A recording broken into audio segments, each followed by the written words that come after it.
Hello students, welcome back. तो आज जो हम नेक्स्ट क्वेश्चन करने वाले हैं एसपी का, 12th एसपी, जो हमने लास्ट लेक्चर में हमने पूरा इंट्रोडक्टरी लेक्चर दिया था किसका, कॉर्पोरेट फाइनेंस का। तो आज हमारा नेक्स्ट क्वेश्चन है importance of corporate finance, means significance of corporate finance. Significance importance दोनों एक ही चीज़ होते हैं। तो हमने कॉर्पोरेट फाइनेंस, ये हमने लास्ट लेक्चर में देखा था कि corporate finance is deal with using and corporate finance deals with raising and using a finance by a corporation। कोई भी एक कॉरपोरेशन, कोई भी एक ऑर्गेनाइजेशन है, बिजनेस एंटिटी है, जो एक जिसको सीक्रेट लीगल एंटिटी है, जो एक कंपनीज एक्ट के अंदर रजिस्टर्ड है, वो फाइनेंस से रिलेटेड कोई भी एक्टिविटीज़ करता है, उसको हम बोलेंगे कॉर्पोरेट फाइनेंस। अभी कॉर्पोरेट फाइनेंस में हमने लास्ट लेक्चर में दो चीज़ देखा था कि रेजिंग मीन्स कॉर्पोरेट को, ऑर्गेनाइजेशन को कैसे फाइनेंस प्रोवाइड करना है, किस तरह से करना है, कौन से सोर्सेज से करना है, और यूजिंग मीन्स फाइनेंस को किस तरह से हमको यूज़ करना है जिसका हमको फेवरेबल रिजल्ट मिले। तो हमने लास्ट लेक्चर में देखा था। अभी हम देख रहे हैं importance of corporate finance. Importance of corporate finance अभी इम्पॉर्टेंट, अभी इतना हमने लास्ट लेक्चर में जो फाइनेंस के बारे में देखा था, इससे तो समझ में आता ही है कि कितना इम्पोर्टेंस है फाइनेंस का, एक ऑर्गेनाइजेशन में कितना इम्पोर्टेंस है फाइनेंस का। क्योंकि हमने एक लाइन भी पढ़ा था कि finance is a life blood of any organisation. Finance क्या है? लाइफ ब्लड की तरह, जैसे एक ह्यूमन बीइंग के अंदर ब्लड रहता है, उस तरह से ब्लड की वजह से वो जिंदा रहता है, उस तरह से ही फाइनेंस एक कॉर्पोरेशन में, एक कोई बिजनेस ऑर्गेनाइजेशन में फाइनेंस उसी तरह से काम करता है। तो इसका इम्पोर्टेंस तो रहेगा ही। अभी बहुत सारे फंक्शनल मैनेजमेंट एक्टिविटीज़ होते हैं ऑर्गेनाइजेशन में, जैसे प्रोडक्शन का हुआ, मार्केटिंग का हुआ, फिर personal activities. Personal means employees को मैनेज करना। लेकिन जो अटमोस्ट इम्पोर्टेंस मीन्स सबसे ज़्यादा इम्पोर्टेंस, वेरी इंपॉर्टेंट जो थिंग है, वो क्या है? फाइनेंस को मैनेज करना। वो क्या है? फाइनेंस को मैनेज करना। तो अभी कॉर्पोरेट फाइनेंस के क्या क्या इंपॉर्टेंस है वो हम एक एक करके देखेंगे। तो हमारा जो फर्स्ट इंपॉर्टेंस है जो हम पढ़ने वाले हैं वो है promotes expansion and diversification. Promotes expansion and diversification. अभी एक्सपांशन और डाइवर्सिफिकेशन थोड़ा डिफरेंट है। कैसे कि एक्सपांशन मीन्स होता है कि हमारा ऑलरेडी जो बिजनेस है, हमारा जो बिजनेस ऑलरेडी है, उसको हम क्या कर रहे हैं? एक्सपांड कर रहे हैं। मीन्स कि जैसे एग्जांपल देता हूँ आपको मैं कि मेरा जो टारगेट था डेली का 1000 यूनिट्स का प्रोडक्शन का था। मेरा जो डेली का टारगेट था प्रोडक्शन का वो 1000 यूनिट्स था। अब मुझे क्या करना है? उसको एक्सपांड करना है। क्या करना है? एक्सपांड करना है। तो 2000 ले जाना है, 2500 यूनिट्स। इतना टारगेट हम क्या कर रहे हैं? बढ़ा रहे हैं, एक्सपांड कर रहे हैं। या फिर हमारा एक बिजनेस यहाँ पे इस स्टेट में है, हम क्या कर रहे हैं? दूसरे प्लेस पे वही बिजनेस स्टार्ट कर, हम क्या कर रहे हैं? बिजनेस को एक्सपांड कर रहे हैं। जब कभी भी सेम बिजनेस को जब आगे बढ़ाया जाता है और लार्ज स्केल पे लेके जाया जाता है तो उसको हम क्या बोलते हैं? एक्सपांशन। और डाइवर्सिफिकेशन मीन्स कि हमारा ऑलरेडी एक बिजनेस है, हम एक अलग दूसरे स्कोप का बिजनेस कर रहे हैं। मीन्स एग्जाम्पल कि हमारा एक फूड प्रोडक्ट बनाने का एक फैक्ट्री है, ऑर्गेनाइज बिजनेस है, हम फूड प्रोडक्ट बनाते हैं। हम क्या कर रहे हैं? उसी सेम बिजनेस के नेम से हम क्या कर रहे हैं? एक इलेक्ट्रिकल प्रोडक्ट भी बना रहे हैं। मीन्स जैसे फैन, टीवी, रेफ्रिजरेटर। ये क्या कर रहे हैं? हम डाइवर्सिफिकेशन कर रहे हैं। क्या कर रहे हैं? हम डाइवर्सिफिकेशन कर रहे हैं। मीन्स हमारा ऑलरेडी एक बिजनेस है, हम उसी नेम को यूज करके एक नया बिजनेस कर रहे हैं, जिसको हम क्या बोलेंगे? डाइवर्सिफिकेशन। तो अभी क्या बोलता है एक फर्स्ट पॉइंट कि promotes expansion and diversification. Corporate finance जो है वो क्या करता है? प्रमोट करता है, हेल्पफुल है किस चीज के लिए? एक्सपांशन एंड डाइवर्सिफिकेशन के लिए, क्योंकि कोई भी एक्टिविटीज परफॉर्म करने के लिए ऑर्गेनाइजेशन में हमको क्या चाहिए? फाइनेंस चाहिए। अभी एक्सपांशन एंड डाइवर्सिफिकेशन ऐसे तो बैठे बैठे नहीं हो जाएगा, उसके लिए हमको क्या लगेगा? मॉडर्न टेक्नोलॉजीज लगेंगे, मशीनरीज लगेंगी न्यू न्यू, उसके लिए क्या लगेगा? उसको परचेज करने के लिए फाइनेंस, मनी लगेगा। तो फर्स्ट पॉइंट जो है हमारा promotes expansion and diversification, notes में ध्यान देंगे आप लोग। Corporate finance provide money to purchase modern machines and technologies for expansion and diversification. क्या बोला है कि कॉर्पोरेट फाइनेंस क्या करता है? मनी प्रोवाइड करता है। कॉर्पोरेट फाइनेंस क्या करता है? मनी प्रोवाइड करता है। फाइनेंस डिपार्टमेंट होता है, हर एक ऑर्गेनाइजेशन में एक फाइनेंस डिपार्टमेंट होता है जो क्या करता है? मनी प्रोवाइड करता है ऑर्गेनाइजेशन को। किसके लिए? New technology, new modern technology, machineries purchase करने के लिए, जिससे क्या होगा? हमारा ऑर्गेनाइजेशन क्या करेगा? या तो एक्सपांशन करेगा या फिर क्या करेगा?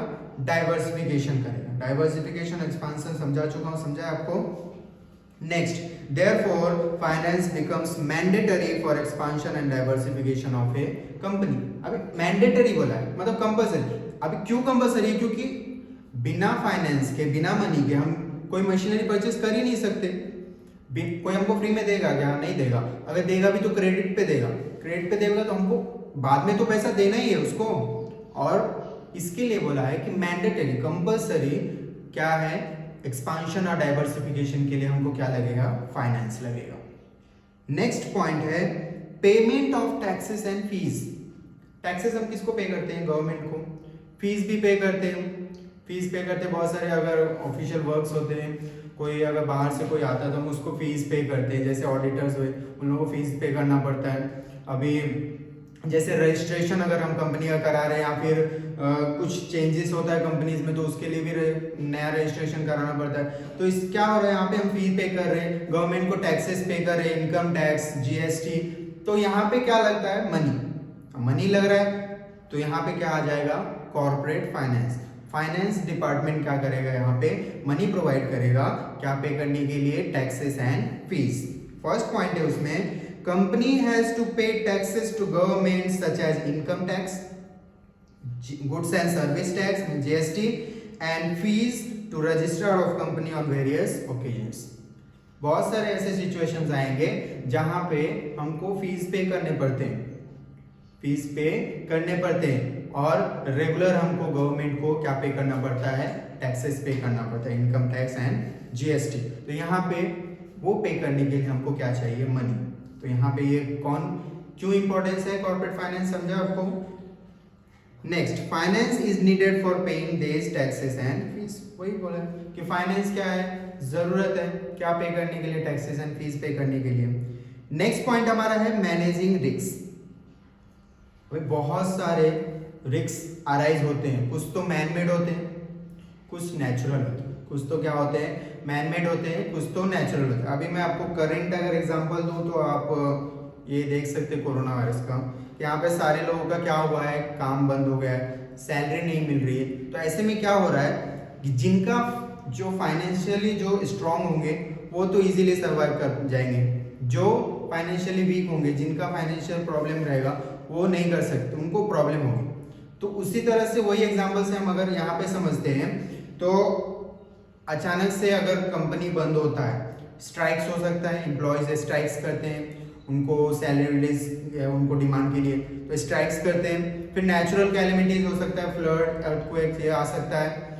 फिर अगर कोई भी अचानक से अगर कोई स्ट्रॉन्ग कॉम्पिटिटर आ गया, अगर स्ट्रॉन्ग कॉम्पिटिटर मार्केट में आ गया तो अचानक से हमारा सेल्स भी गिर सकता है। तो ऐसे में क्या होना चाहिए? हमारा फाइनेंस डिपार्टमेंट जो होना चाहिए वो स्ट्रांग होना चाहिए, हमारा जो फाइनेंस प्लानिंग होना चाहिए वो स्ट्रांग होना चाहिए। तो इजीली हम क्या कर सकते हैं? ऐसे सिचुएशन में सर्वाइव कर सकते हैं। फर्स्ट पॉइंट है इसमें, company has to manage several risks. Company को बहुत सारे अलग अलग टाइप्स के रिस्क्स को क्या करना पड़ता है? मैनेज करना पड़ता है। उसमें कुछ रिस्क हैं जैसे सडन फॉल इन सेल्स। अभी बताया मैंने कि अगर कॉम्पिटिटर, कोई स्ट्रॉन्ग कॉम्पिटिटर मार्केट में आता है तो हमारे प्रोडक्ट का क्या होता है? अचानक से क्या हो जाता है? हमारे सेल्स कम हो जाता है। सडन फॉल इन सेल्स, अचानक से हमारा सेल्स क्या हो जाता है, कम हो जाता है, क्योंकि सामने वाला जो कॉम्पिटिटर है वो बहुत स्ट्रांग है। वो क्या करेगा, ज़्यादा से ज़्यादा चीपली अपना गुड्स सेल करेगा, मार्केट में सस्ता बेचेगा, जिससे हमारा क्या होगा, सेल कम होगा। तो ये सिचुएशन में हमको क्या होगा, लॉस होगा, क्योंकि हमारे प्रोडक्ट्स क्या नहीं हो रहे, सेल नहीं हो रहे। तो ये सिचुएशन में अगर हमारा फाइनेंशियली हमारे स्ट्रांग रहेंगे, हमारा फाइनेंशियल प्लानिंग अगर स्ट्रांग रहेगा, तो हम क्या कर सकते हैं, इजीली उसको मैनेज कर सकते हैं कोई भी सिचुएशन को। जैसे नेक्स्ट और दिया हुआ है, loss due to natural calamities. बहुत सारे नेचुरल कैलेमिटीज कभी भी आ सकते हैं, वो बता के तो नहीं आती। अर्थक्वेक आ सकते हैं, फ्लड आ सकते हैं, हेवी रेनफॉल, कुछ भी ऐसा हो सकता है जिससे क्या हो सकता है, कंपनी बंद हो सकती है कुछ समय के लिए। Next, loss due to strikes, labours strike करते हैं क्योंकि उनकी कुछ डिमांड होती है, तो ऐसे में क्या हो जाती है, काम बंद हो जाता है, जिससे क्या होता है, कंपनी को लॉस होता है। तो यहाँ पे हमारा क्या होता है, फाइनेंशियल प्लानिंग अगर स्ट्रांग रहेगा तो हम उस सिचुएशन को भी क्या कर सकते हैं, इजीली मैनेज कर सकते हैं, उसको हम झेल सकते हैं, एक तरफ से बोलेंगे etcetera. Company needs financial aid to manage such risk. यहाँ पे क्या हो रहा है कि कंपनी जो फाइनेंस डिपार्टमेंट रहता है वो क्या करता है, यहाँ पे हेल्प करता है ऑर्गेनाइजेशन को क्या करने के लिए, ये रिस्क को कम करने के, ओवरकम करने के लिए। नेक्स्ट हमारा है replace old assets. Replace old, अभी हम ये बहुत दिनों से सीख रहे हैं कि असेट्स पे क्या लगता है, डेप्रिसिएशन लगता है। क्या लगता है, असेट्स पे डेप्रिसिएशन लगता है। मींस असेट्स धीरे धीरे पुराना होता है, ओल्ड होते जाता है और उसकी वैल्यू कम होती जाती है। एक टाइम ऐसा आएगा कि असेट्स को क्या करना पड़ेगा, स्क्रैप में सेल करना पड़ेगा। एक टाइम ऐसा आ जाएगा, असेट को क्या करना पड़ेगा, हमको सेल करना पड़ेगा। तो वैसे सिचुएशन में हम क्या करते हैं, हर एक ईयर, हर एक साल हम क्या करते हैं, डेप्रिसिएशन उस पर चार्ज करते हैं। डेप्रिसिएशन चार्ज करते हैं क्या मतलब कि हम क्या कर रहे हैं, फाइनेंस को मैनेज कर रहे हैं, एक अमाउंट क्या कर रहे हैं, हम अलग रख रहे हैं प्रॉफिट एंड लॉस अकाउंट से निकाल के, जो हम क्या बोलते हैं, डेप्रिसिएशन अलग रख रहे हैं अमाउंट। फ्यूचर में हमको क्या करना पड़ेगा, असेट्स को रिप्लेस करना पड़ेगा और उसके लिए क्या लगेगा, फाइनेंस मनी लगेगा। वो परचेस करने के लिए, न्यू असेट्स हमको परचेस करने के लिए क्या लगेंगे, मनी लगेगा, फाइनेंस लगेंगे। फर्स्ट हमारा पॉइंट है उसमें, assets such as plant and machinery become old and outdated over the years. साल बीतते जा रहे हैं, हमने असेट जो परचेस किए तो साल बीतते यूज कर रहे हैं उसको। जो भी हमारे प्लांट्स एंड मशीनरीज हैं वो क्या हो रहे हैं, धीरे धीरे ओल्ड हो रहे हैं और वो एक ऐसा टाइम आएगा कि वो स्क्रैप हो जाए। तो वहां पे हमको क्या करना पड़ेगा, उसको रिप्लेस करना पड़ेगा। They have to be replaced by new assets, finance is required to purchase a new assets.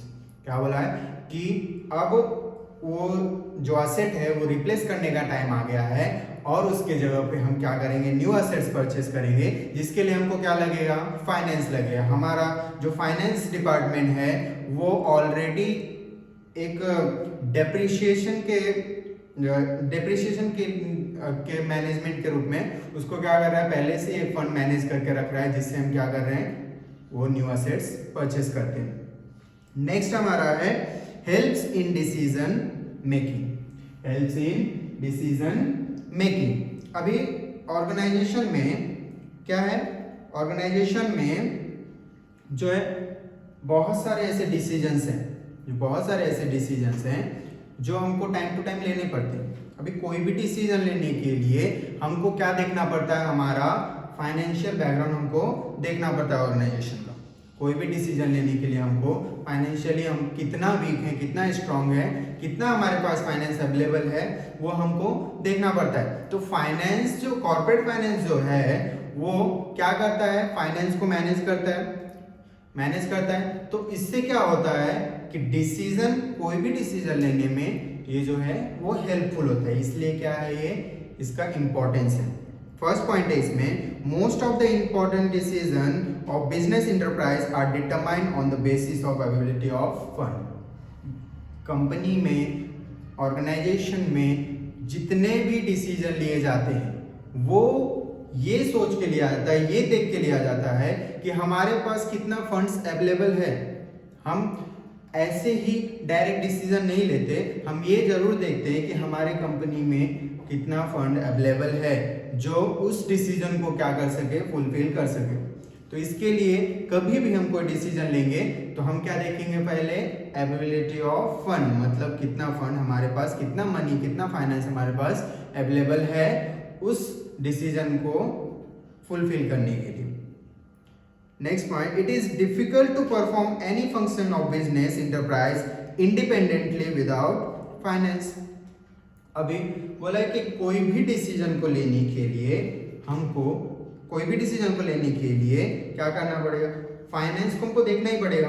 अभी कोई भी डिसीजन डायरेक्ट हम डिसीजन नहीं ले सकते क्योंकि ये बहुत डिफिकल्ट होगा विदाउट, अगर नेक्स्ट हम फ्यूचर में उसका क्या हो सकता है, हमको कुछ लॉसेस भी बेयर करने पड़े।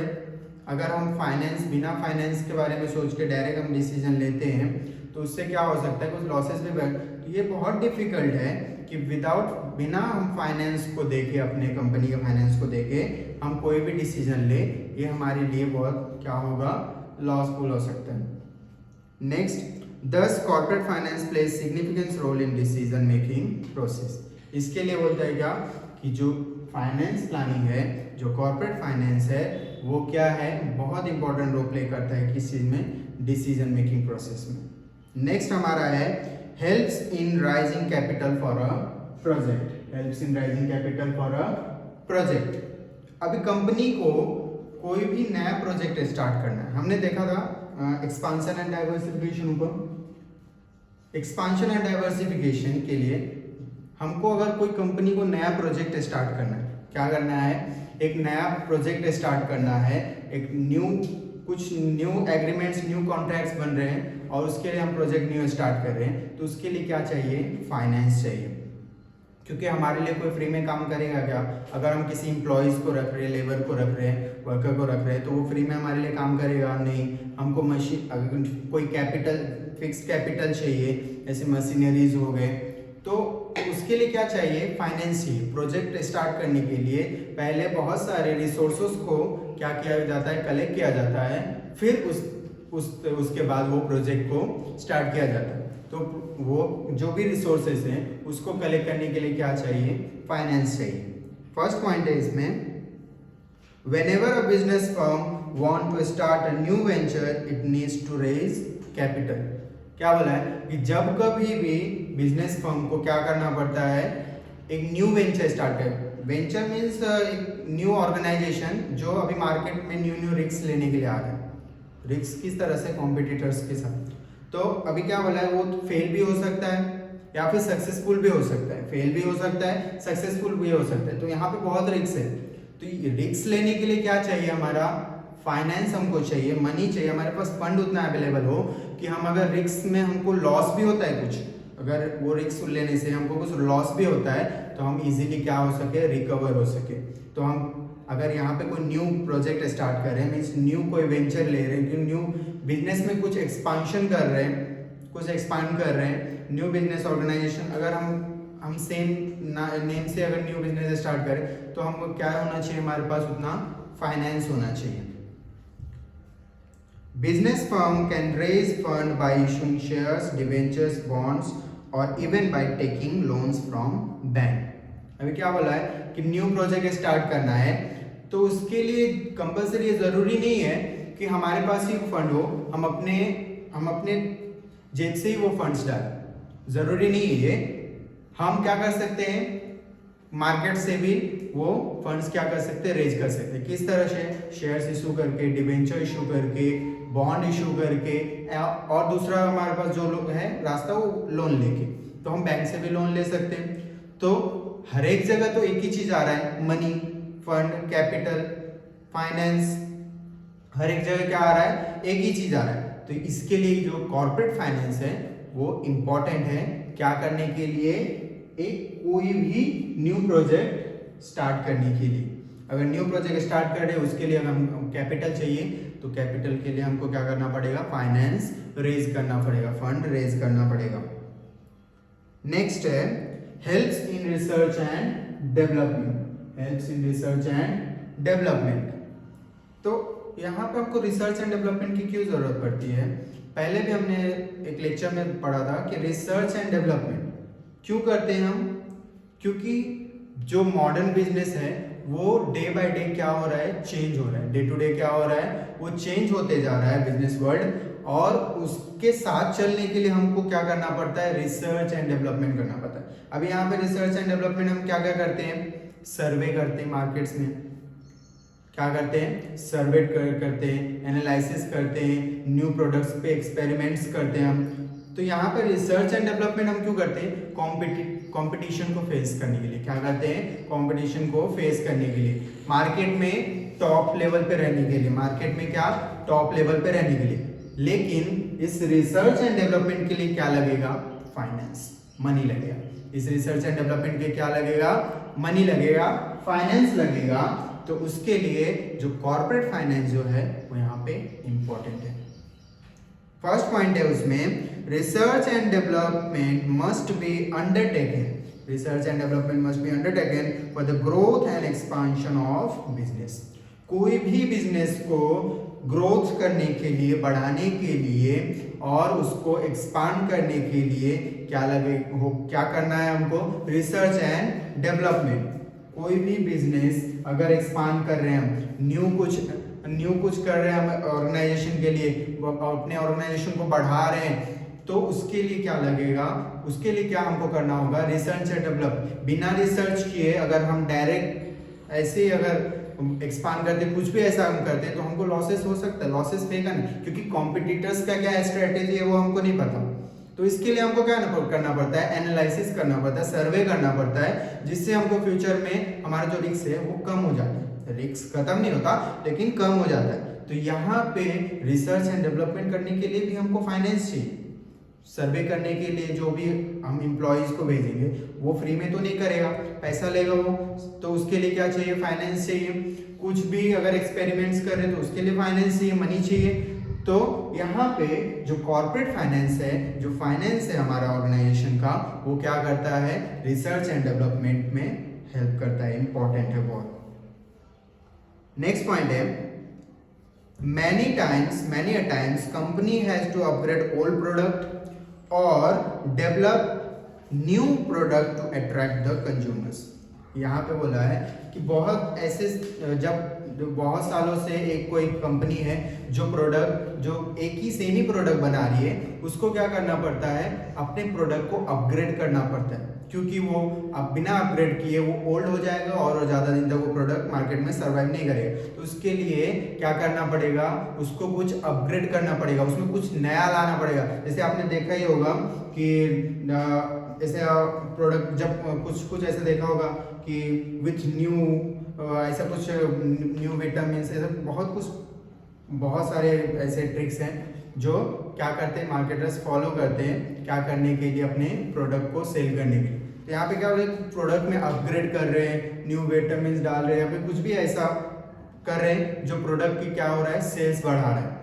फिर बोला है कि अगर कोई न्यू प्रोडक्ट लॉन्च कर रहे हैं मार्केट में उस कंपनी के नाम से, उसको एक साइड करके, जो ओल्ड प्रोडक्ट है उसका साइड करके उसको न्यू लॉन्च कर रहे हैं, कोई न्यू प्रोडक्ट, तो क्या हो रहा है, यहाँ पे हम कंज्यूमर को अट्रैक्ट कर रहे हैं। तो इसके लिए हमको क्या करना पड़ेगा, research and development. For this company have to conduct survey, market analysis etcetera which gain requires financial support. तो इसके लिए जो भी कुछ हम करेंगे, सर्वे और मार्केटिंग एनालिसिस, उसके लिए हमको क्या चाहिए, फाइनेंशियल सपोर्ट चाहिए।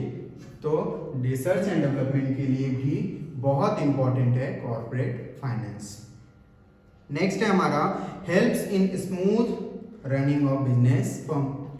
कोई भी बिजनेस ऑर्गेनाइजेशन को स्मूथ चलाने के लिए, सिर्फ चलाना नहीं, स्मूथ चलाना, सिर्फ चलाना नहीं, स्मूथ चलाने के लिए फाइनेंशियल जो हमारा सपोर्ट होना चाहिए वो बहुत अच्छा होना चाहिए।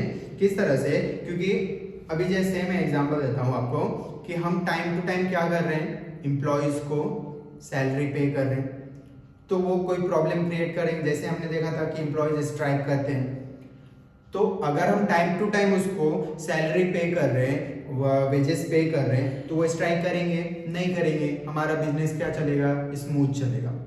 अगर हम गवर्नमेंट को time to time tax payment कर रहे हैं, क्या वो गवर्नमेंट इंटरप्ट करेगा बीच में आके, नहीं, हमारा जो ऑर्गेनाइजेशन हो क्या चलेगा, स्मूथ चलेगा। तो फाइनेंशियल सपोर्ट होना ही चाहिए क्या करने के लिए, बिजनेस स्मूथ चलाने के लिए। बिजनेस क्या करने के स्मूथ चलाने के लिए क्या होना चाहिए, फाइनेंशियल सपोर्ट होना चाहिए। फर्स्ट पॉइंट है हमारा, smooth flow of corporate finance is needed to so that salaries of employees are paid on time. वही हमने पढ़ा कि कोई भी कॉर्पोरेशन, कोई भी ऑर्गेनाइजेशन को अगर स्मूथ चलाना है तो उसके लिए क्या होना चाहिए, smooth flow of corporate finance होना चाहिए।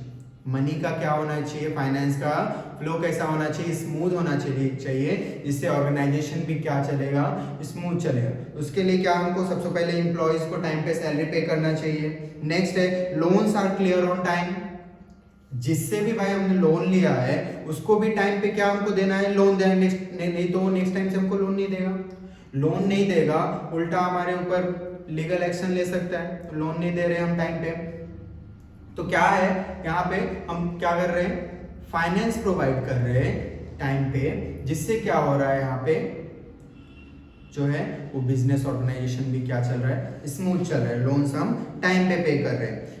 Raw material is purchased what ever is required. अभी ऑर्गेनाइजेशन का तो मेन फंक्शन है वो तो प्रोडक्शन ही है। बिना प्रोडक्शन के ऑर्गेनाइजेशन जब प्रोडक्ट ही नहीं बनाएगी तो वो क्या चलेगी। तो यहाँ पे क्या बोला है कि जो रॉ मटेरियल है वो भी क्या टाइम पे, जितने भी रॉ मटेरियल के रिक्वायरमेंट्स हैं वो टाइम पे फुलफिल होने चाहिए। और ये कैसे होगा, फाइनेंस से, मनी से होगा। जब मनी अवेलेबल रहेगा तो उससे हम रॉ मटेरियल टाइम पे परचेस करेंगे और हमारा प्रोडक्शन कैसा होगा, स्मूथ चलेगा। नेक्स्ट है sales promotion of existing product is carried out smoothly and new product can be launched effectively. यहाँ पे क्या बोला है कि जो प्रोडक्ट हम बना के मार्केट में बेच रहे हैं उसका सेल्स प्रमोशन हम क्या कर रहे हैं, स्मूथली कर रहे हैं। किसके हेल्प से, फाइनेंस के। जो भी एडवर्टाइजमेंट वाला जो भी ऑर्गेनाइजेशन रहेगा, बिजनेस रहेगा, कंपनी रहेगा, वो फ्री में तो हमारा एडवर्टाइजमेंट करेगा नहीं। उसके लिए भी आप क्या चाहिए, उसको पैसा चाहिए, फाइनेंस चाहिए। तो कंपनी को यहाँ पे भी क्या क्या काम आता है, फाइनेंस। तो सेल्स प्रमोशन, अभी सिंपल सी चीज है कि बिजनेस ऑर्गेनाइजेशन में कोई भी एक्टिविटीज हो रही है तो वहां पे फाइनेंस कंपलसरी चाहिए ही। फाइनेंस क्या कंपलसरी चाहिए ही। तो यहाँ पे सेल्स प्रमोशन कर रहे हैं, इससे क्या होगा, अगर टाइम टू टाइम हम एडवर्टाइजमेंट कंपनी जिससे हम अपना प्रमोशन करवा रहे हैं, जो कंपनीज है उसको हम अगर फाइनेंस टाइम पे प्रोवाइड करेंगे तो हमारा क्या होगा, ऑर्गेनाइजेशन जो है स्मूथ, जो भी फंक्शंस है वो स्मूथ चलेगा। फिर अगर हमको न्यू प्रोडक्ट अगर कोई लॉन्च करना है मार्केट में, तो हमने देखा था कि रिसर्च एंड डेवलपमेंट हमको करना पड़ता है, तो उसके लिए भी क्या चाहिए, फाइनेंस चाहिए। तो अगर हम time to time finance provide कर रहे हैं अलग अलग डिपार्टमेंट को, रिसर्च एंड डेवलपमेंट के लिए भी अलग डिपार्टमेंट होता है, उनको अगर time to time finance provide कर रहे हैं, वो रिसर्च कर रहे हैं, मार्केट सर्वे कर रहे हैं, इससे क्या होगा, हमारा जो न्यू प्रोडक्ट है वो भी इजीली लॉन्च होगा और इफेक्टिवली लॉन्च होगा। मीन्स वो मार्केट में सक्सेसफुल भी होगा, क्योंकि हम रिक्वायर्ड फाइनेंस प्रोवाइड कर रहे हैं। कौन करेगा ये प्रोवाइड, ऑर्गेनाइजेशन करेगा, ऑर्गेनाइजेशन का फाइनेंस डिपार्टमेंट करेगा। नेक्स्ट हमारा है brings coordinate between various activities.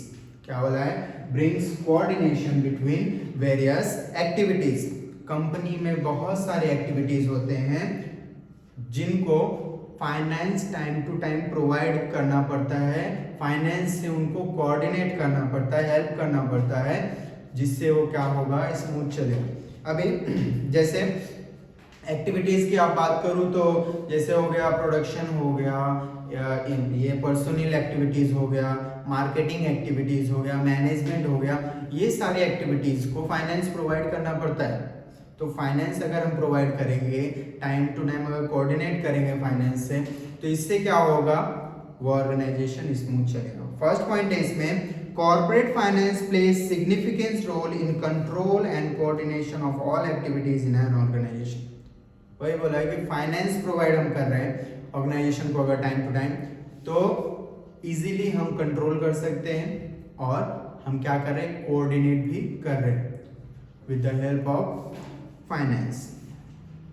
For example दिया है कि production will suffer production will suffer if finance department does not provide adequate finance for the purchase of raw material. क्या बोला है कि प्रोडक्शन क्या कर सकता है, सफर कर सकता है, उसको प्रॉब्लम हो सकती है कब, जब फाइनेंस डिपार्टमेंट उस ऑर्गेनाइजेशन का अगर टाइम पे फाइनेंस प्रोवाइड नहीं करेगा, मनी प्रोवाइड नहीं करेगा, तो प्रोडक्शन को क्या हो सकता है, प्रॉब्लम हो सकते हैं। क्योंकि प्रोडक्शन डिपार्टमेंट को क्या चाहिए, रॉ मटेरियल चाहिए। रॉ मटेरियल परचेस करने के लिए क्या चाहिए, फाइनेंस चाहिए, मनी चाहिए। तो रॉ मटेरियल परचेस करना है तो उसके लिए फाइनेंस चाहिए, और इसके लिए time to time finance department को मनी भी प्रोवाइड करते रहना चाहिए। And meeting other day to day financial requirements for smooth running of production unit. क्या बोला है कि और दूसरा जितने भी एक्टिविटीज हैं, सिर्फ प्रोडक्शन नहीं, जितने भी एक्टिविटीज हैं वहां पे हम क्या कर सकते हैं, regular time to time finance अगर प्रोवाइड करेंगे, हमारा फाइनेंशियल मैनेजमेंट जो होगा वो स्ट्रांग होगा, तो हम यहाँ पे कहीं भी फाइनेंस का प्रॉब्लम नहीं होगा, जिससे हमारा जो बिजनेस है वो स्मूथ रन करेगा, कोई भी प्रॉब्लम नहीं आएगी। लास्ट वाला जो पॉइंट है 8 और 9, ये लगभग एक दूसरे के सेम ही है, थोड़ा बहुत डिफरेंस है। आप चाहो तो 9 वाला स्किप भी कर सकते हो, आप चाहो तो 9 वाला स्किप भी कर सकते हो। 8 पॉइंट्स करिए, आप 8 पॉइंट्स करिए। और ओके, तो यहाँ पे हमारा जो है ये क्वेश्चन कंप्लीट होता है। नेक्स्ट लेक्चर में हम